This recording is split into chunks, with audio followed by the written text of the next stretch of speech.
Thank you. Bless us all together. Have your way. Touch everybody. Make us to become the kind of people you want us to become. Today on the show, we are privileged to have a woman of God, a pastor, so to speak, and she's also a mother and a sister, a daughter to somebody.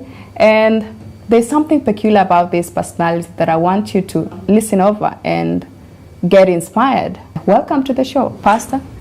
Thank you. It's a pleasure having you on the show. Thank you very much. Tell me about yourself. Yeah, my name's Evangelist Jacinta, pastor. Yeah.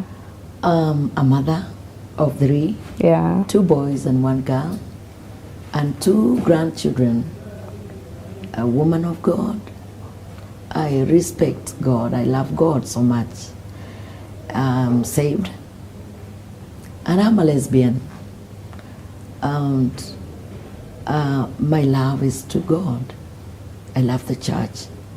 I evangelize in open spaces and in platforms if I'm given a chance. At the pulpit. At the pulpit. Yeah. And I serve in one of the ministry in Nairobi. It's called CSC, Cosmopolitan Affirming Church, which I came across while preaching the gospel of inclusion.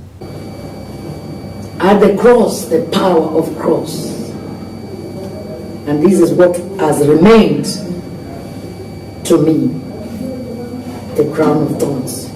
Tell me about this part of you knowing about your sexual orientation. For you to know, yes, I'm a pastor, yes, my husband has died, but yes, this is me. Yes. When did you discover that you're a lesbian pastor? Oh, I discovered before even marriage. Yeah. Because it was in me, and I wanted to be a sister.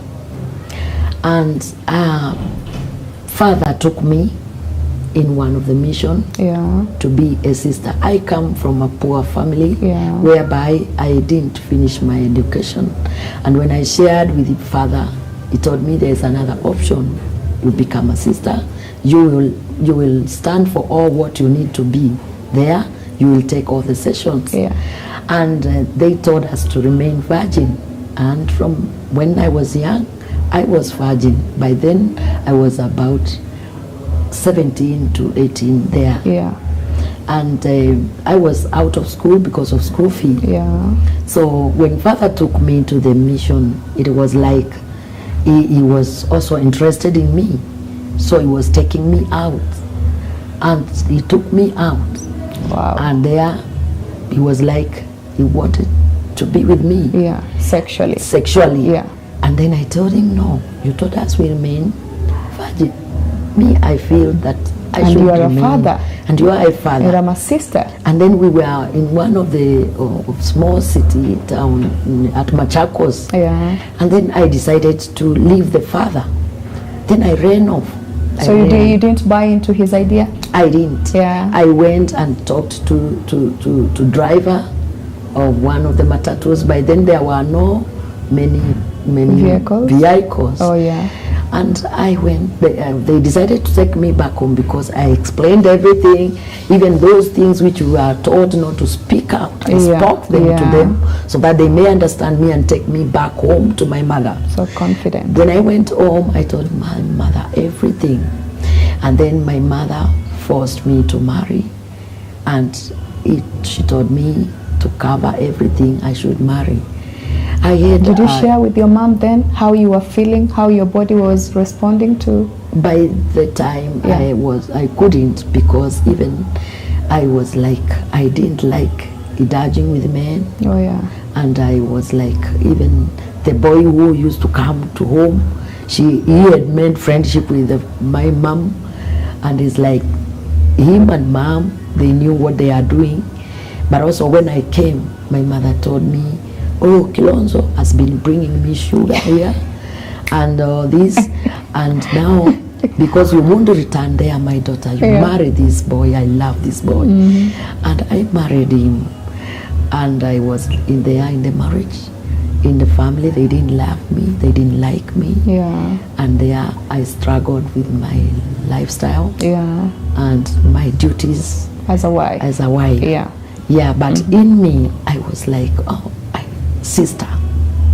I needed to be with sister, that I may walk with sister. My love and all my feelings were like, oh, this. In marriage, did you ever have those experiences when you're being attracted to fellow women, despite the fact that you settled down with Kilonzo himself?